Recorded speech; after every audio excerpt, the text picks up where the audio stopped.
ನಾಡ ಹಬ್ಬ ದಸರಾದಲ್ಲಿ ಕರಾವಳಿಯ ಕಂಬಳ ಪಾಲಿಟಿಕ್ಸ್ ನಡೀತಾ ಇದೆ. ಏನು ರಾಜ್ಯ ಸರ್ಕಾರದಿಂದ ನಾಡ ಹಬ್ಬ ದಸರಾದಲ್ಲಿ ಕಂಬಳವನ್ನು ಮಾಡಬೇಕು ಅಂತ ಒಂದು ಕಡೆ ಪ್ಲಾನ್ ನಡೀತಾ ಇದೆ. ಆದರೆ ಇದಕ್ಕೆ ವಿರೋಧಗಳು ಕೂಡ ವ್ಯಕ್ತವಾಗ್ತಾ ಇರುವಂಥದ್ದು. ಕಂಬಳ ಕಾಂಗ್ರೆಸ್ ಏನು NDA ಮಧ್ಯೆ ಪ್ರತಿಷ್ಠೆಯ ಒಂದು ಕಾಳಗ ನಡೀತಾ ಇದೆ. ದಿನಕ್ಕೊಂದು ತಿರುವನ್ನು ಪಡೆದುಕೊಳ್ಳುತ್ತಾ ಇದೆ ಈಗ ಮೈಸೂರು ಕಂಬಳ ದಂಗಲ್. ಏನು ನೋಡಿ, ಈಗ ರಾಜ್ಯ ಸರ್ಕಾರದಿಂದ ನಾಡ ಹಬ್ಬ ದಸರಾದಲ್ಲಿ ಕರಾವಳಿಯ ಕಂಬಳ ಮಾಡಬೇಕು ಅಂತ ಪ್ಲಾನಿಂಗ್ ಇದೆ. ಸಾಂಸ್ಕೃತಿಕ ನಗರಿಗೆ ಕರಾವಳಿ ಕೋಣಗಳ ಎಂಟ್ರಿಗೆ ಈಗ ವಿರೋಧ ವ್ಯಕ್ತವಾಗ್ತಾ ಇದೆ. ಮೈಸೂರಿನಲ್ಲಿ ಕಂಬಳ ಆಯೋಜನೆಯ ಬಗ್ಗೆ ಪರ ವಿರೋಧ ಚರ್ಚೆಗಳಾಗ್ತಾ ಇದೆ. ದಿನಕ್ಕೊಂದು ತಿರುವನ್ನ ಪಡೆದುಕೊಳ್ತಾ ಇದೆ ಮೈಸೂರು ಕಂಬಳ ದಂಗಲ್. ಇನ್ನು ಸಾಕಷ್ಟು ವಿರೋಧ ವ್ಯಕ್ತವಾಗ್ತಾ ಇರುವಂಥದ್ದು. ಅಂದರೆ ಈ ಬಾರಿಯ ದಸರಾದಲ್ಲಿ ಕಂಬಳವನ್ನು ಮಾಡಬೇಕು ಅಂತ ಸರ್ಕಾರ ಹೊರಟಿದೆ. ಆದರೆ ಇದಕ್ಕೆ ರಾಜಮನೆತನದ ರಾಜವಂಶಸ್ಥರಾದಂತಹ ಯದುವೀರ್ ಒಡೆಯರ್ ಇರಬಹುದು, ಮಾಜಿ ಸಂಸದ ಪ್ರತಾಪ್ ಸಿಂಹ ಇರ್ಬೋದು, ಇವರೆಲ್ಲರೂ ಕೂಡ ವಿರೋಧವನ್ನು ವ್ಯಕ್ತಪಡಿಸ್ತಾ ಇರುವಂಥದ್ದು. ನಮ್ಮ ಏನು ದಸರಾದಲ್ಲಿ ಈಗಾಗಲೇ ಏನು ನಡೀತಾ ಇತ್ತು ಆ ಒಂದು ಸಂಸ್ಕೃತಿಯೇ ಸಾಕು, ಕಂಬಳ ಏನು ಬೇಡ ಅಂತ ಇವರು ವಿರೋಧವನ್ನು ವ್ಯಕ್ತಪಡಿಸ್ತಿದ್ದಾರೆ. ಅಂದರೆ ಕರಾವಳಿ ಭಾಗದಲ್ಲಿ ನಡೆಯುವಂಥದ್ದು, ಅದಕ್ಕೆ ಅದರದೇ ಆದಂತಹ ಗೌರವ ಇದೆ, ಅದು ಬೇಡ ನಮ್ಮ ನಾಡ ಹಬ್ಬದಲ್ಲಿ ಅಂತ ಇವರ ಒಂದು ವಿರೋಧ ಆಗಿದೆ. ಆದರೆ ಇದನ್ನು ಮಾಡಬೇಕು ಅನ್ನುವಂಥದ್ದು ರಾಜ್ಯ ಸರ್ಕಾರದ ಒಂದು ನಿರ್ಧಾರ ಆಗಿದೆ. ಹಾಗಾಗಿ ಕಂಬಳ ಆಯೋಜನೆ ಬಗ್ಗೆ ಪರ ವಿರೋಧದ ಚರ್ಚೆಗಳೇ ಹೆಚ್ಚಾಗಿದೆ. ಇಲ್ಲಿ ದಿನಕ್ಕೊಂದು ತಿರುವನ್ನು ಪಡೆದುಕೊಳ್ತಾ ಇದೆ ಮೈಸೂರು ಕಂಬಳ ದಂಗಲ್. ಅಂದರೆ ಇದು ಪ್ರತಿಷ್ಠೆಯ ಕಣ ಆಗ್ಬಿಟ್ಟಿರುವಂಥದ್ದು. ರಾಜ್ಯ ಸರ್ಕಾರ ಮಾಡಬೇಕು ಅಂತ ಈ ಕಡೆ ಅದಕ್ಕೆ ವಿರೋಧವನ್ನು ವ್ಯಕ್ತಪಡಿಸ್ತಾ ಇರುವಂಥದ್ದು BJP ಕಡೆಯಿಂದ.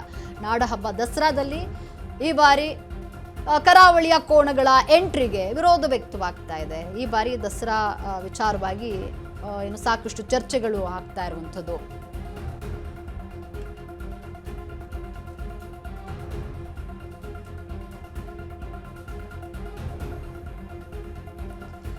ಇನ್ನು ಈ ಬಾರಿಯ ನಾಡ ಹಬ್ಬ ದಸರಾದಲ್ಲಿ ಕರಾವಳಿಯ ಕಂಬಳ ಪಾಲಿಟಿಕ್ಸ್ ನಡೀತಾ ಇದೆ. ರಾಜ್ಯ ಸರ್ಕಾರ ಈ ಬಾರಿ ದಸರಾದಲ್ಲಿ ಕಂಬಳವನ್ನು ಮಾಡಬೇಕು ಅಂತ ತಯಾರಿಯನ್ನು ನಡೆಸ್ಕೊಳ್ತಾ ಇದೆ. ಅಂದರೆ ಕರಾವಳಿ ಭಾಗದ ಕಂಬಳ ಏನಿದೆ ಅದನ್ನು ನಡೆಸಬೇಕು ಅಂತ ರಾಜ್ಯ ಸರ್ಕಾರ ಒಂದು ಕಡೆ ತಯಾರಿ ನಡೆಸ್ತಾ ಇದ್ದಾರೆ. ಇದಕ್ಕೆ BJP ವಿರೋಧವನ್ನು ವ್ಯಕ್ತಪಡಿಸ್ತದೆ. ಅಂದರೆ ಏನು ಮಾಜಿ ಸಂಸದ ಪ್ರತಾಪ್ ಸಿಂಹ ಇರ್ಬೋದು, ರಾಜವಂಶಸ್ಥರಾದಂತಹ ಯದುವೀರ್ ಒಡೆಯರ್ ಆಗಿರಬಹುದು, ಇವರೆಲ್ಲರೂ ಕೂಡ ಇದಕ್ಕೆ ವಿರೋಧವನ್ನು ವ್ಯಕ್ತಪಡಿಸ್ತಾ ಇರುವಂಥದ್ದು.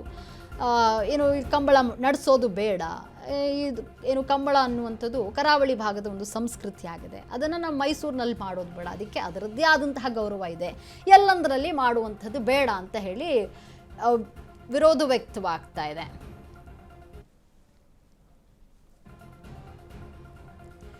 ಇನ್ನು ಈ ಕುರಿತು BJP ನಾಯಕರು ಮಾತನಾಡಿದ್ದಾರೆ. ಏನು ಮಾತನಾಡಿದ್ದಾರೆ ಬನ್ನಿ ನೋಡೋಣ.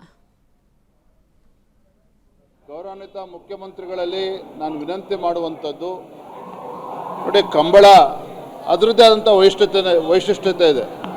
ನೀವು ಮೈಸೂರು ದಸರಾ ಅಂತ ತೆಗೆದುಕೊಂಡೋಗಿ ಗುಲ್ಬರ್ಗದಲ್ಲಿ ಮಾಡ್ತೀವಿ ಅಂತ ಹೇಳೋದಕ್ಕೆ ಆಗೋದಿಲ್ಲ. ವಿಶೇಷವಾಗಿ ಭಾರತೀಯ ಜನತಾ ಪಾರ್ಟಿ ಸರ್ಕಾರ ಇದ್ದಾಗ ಯಡಿಯೂರಪ್ಪ ಅವರು ಮುಖ್ಯಮಂತ್ರಿಗಳಾಗಿದ್ದಾಗ ಕಂಬಳಕ್ಕೂ ಕೂಡ ಅನುದಾನವನ್ನು ಕೊಟ್ಟಿದ್ದರು. ನಾನು ಇಷ್ಟೇ ಹೇಳುವಂಥದ್ದು, ಮೈಸೂರು ದಸರಾ ಅದರ ಏನು ವೈಶಿಷ್ಟ್ಯತೆ ಇದೆ, ಪಾವಿತ್ರ್ಯತೆ ಇದೆ, ಅದನ್ನು ಉಳಿಸ್ಕೊಂಡು ಹೋಗಬೇಕಾಗ್ತದೆ. ಈ ರೀತಿ ಚರ್ಚೆ ಮಾಡಿದ ಈ ರೀತಿ ತೀರ್ಮಾನ ತೆಗೆದುಕೊಳ್ತಕ್ಕಂಥದ್ದು ಖಂಡಿತ ಸರಿಯಲ್ಲ. ಮೈಸೂರಿನ ಸಂಸದರು ಅವರ ಒಂದು ವಿಚಾರವನ್ನು ತಿಳಿಸಿದ್ದಾರೆ. ಇವತ್ತು ಅವರು ಕೂಡ ಹೈ ಪವರ್ ಕಮಿಟಿಯಲ್ಲಿ ಇದ್ದರು.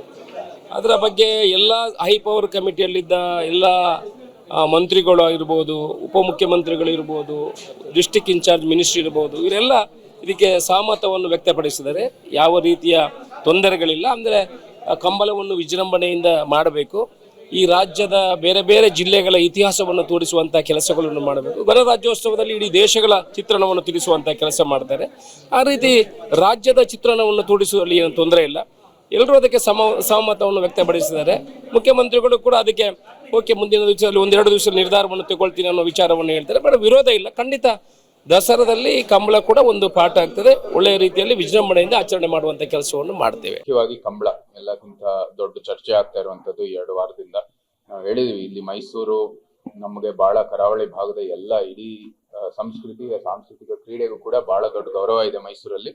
ಆದ್ರೆ ನಮ್ದು ಏನಂದ್ರೆ ದಸರಾ ಸಮಯದಲ್ಲಿ ಇದು ಯಾಕೆ ಬೇಕು ಅಂತ, ಈ ಬರೀ ಇದು ಒಂದು ಹೊಸ ಆಕರ್ಷಣೆ ಅಥವಾ ಹೊಸ ಒಂದು ಪ್ರದರ್ಶನೆಗೋಸ್ಕರ ಇವತ್ತು ಮೈಸೂರು ದಸರಲ್ಲಿ ಸೇರಿಸಿ ಇದು ಯಾವುದೇ ರೀತಿ ನಮ್ಗೆ ಅವಶ್ಯಕತೆ ಇಲ್ಲ, ಅನವಶ್ಯಕವಾದಂತಹ ಒಂದು ಬೆಳವಣಿಗೆ ಅಂತ ನಾವು ಹೇಳಿದ್ವಿ. ಮುಖ್ಯಮಂತ್ರಿ ಇದನ್ನ ತೀರ್ಮಾನ ಮಾಡಿ ರದ್ದು ಮಾಡಿದ್ರೆ ಒಳ್ಳೇದು ಅಂತ ಹೇಳಿದೀನಿ. ಕರಾವಳಿ ಮಟ್ಟದಲ್ಲಿ ನಾವು ದೊಡ್ಡ ಕಾರ್ಯಕ್ರಮ ಮಾಡಿ ಮೈಸೂರಿನವರೇ ಬಂದು ಕೈ ಜೋಡಿಸ್ಬಿಟ್ಟು ನಾವೆಲ್ಲರೂ ಕೂಡ ಅದಕ್ಕೆ ನಮ್ಮ ಬೆಂಬಲ ಮತ್ತೆ ಪ್ರೋತ್ಸಾಹ ಕೊಡೋಣ ಅಂತ ಹೇಳಿದೀವಿ.